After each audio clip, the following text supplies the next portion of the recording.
First of all, I want to just refine something you said. The ego doesn't exist.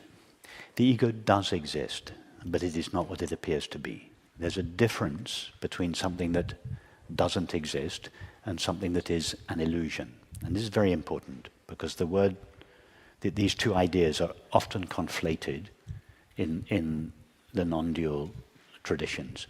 Something that doesn't exist is a square circle. It doesn't exist in any form. You cannot imagine it. You can't see it. A square circle is non-existent.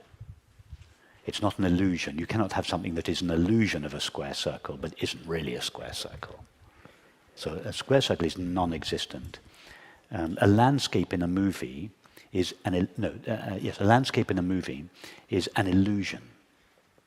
That there is something that is real about the landscape. It's not really a landscape. It's not really trees and fields and rocks and sky. But there is something there. It's not unreal, it's an illusion. What is there? What is really there? The screen. The screen is the relative reality of the landscape in the movie. So the ego is not unreal, it is illusory. What do I mean by that? The ego is I'm going to give you the analogy first, and then the equivalent. The ego it's like believing that the space in this room is finite or limited. If you say, so the space in this room, the apparently limited space, the space in this room that is limited by the four walls of this room, represents the ego.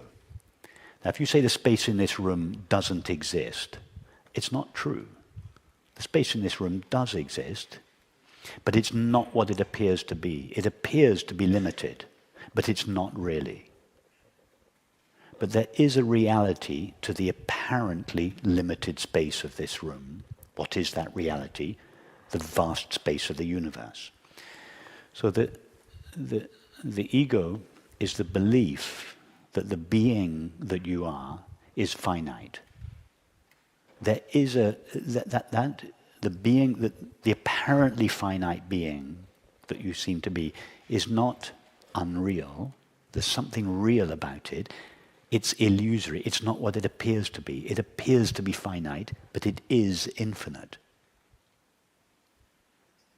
So it's important to understand that it's not that the ego doesn't exist. It's just that it's not that you don't exist. It's just that you are very much bigger. You're much more.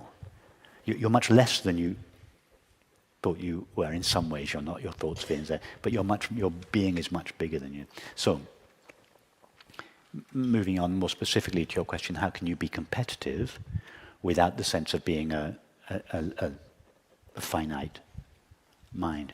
Why could you not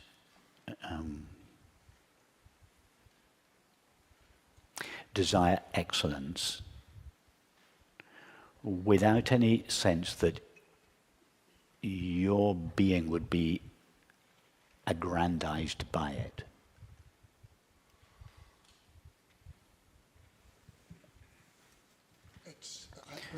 I don't think it's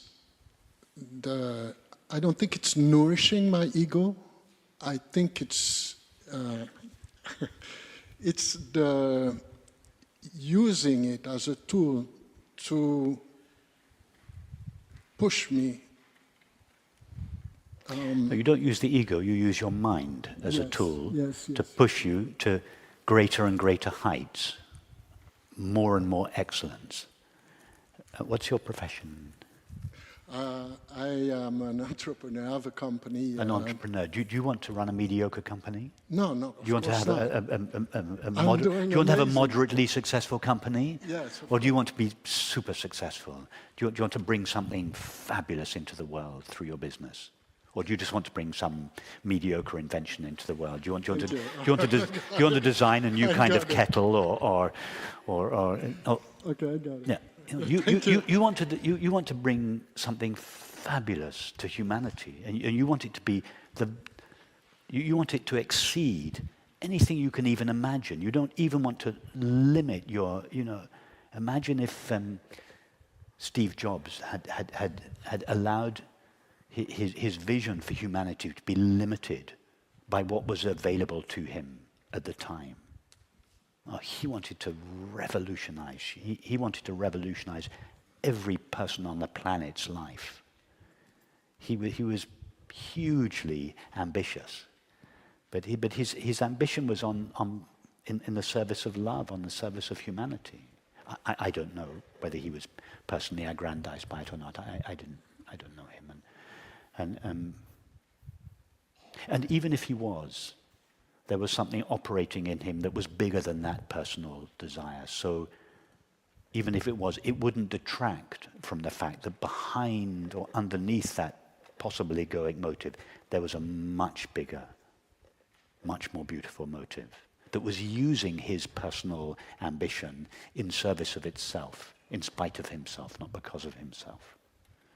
So be ambitious. Desire the highest, the best. Use your company, your intelligence, your entrepreneurial skills to bring something. I'll tell you a story. Some of you know this story about my son. He's as some of you know, he's an investment banker. My father was a banker. I became a potter. When my son was 13, his school teacher asked him what he wanted to be when he grew up. He said, an investment banker. And his teacher said to him, oh, he said, imagine rebelling against your father by becoming an investment banker. Anyway, 3 or 4 years ago, I was talking to him, and I said, Matt, what do you want to achieve by the time you're 40? And he said, I want to have earned $10 million. I said to him, Matt, why only $10 million? Why don't you go for $100 million? Do something fabulous for humanity with 90 and keep the rest for yourself. His jaw dropped. He was expecting me as a so-called spiritual. Oh, Matt, that's so materialistic. Oh, why do you want it? You don't need any money. No. I just blew his mind open. Why not go for 10x that? And because you have, he probably will. He's got that kind of, but use this desire, this drive, this interest in finance, and use it in the service of humanity. You put that interest, that passion, that skill, that ambition, put it to use. Do something fabulous for humanity, and then buy yourself a nice house on the side. So that's ambition in the service of love. Be ambitious. Thank you so much. Thank you.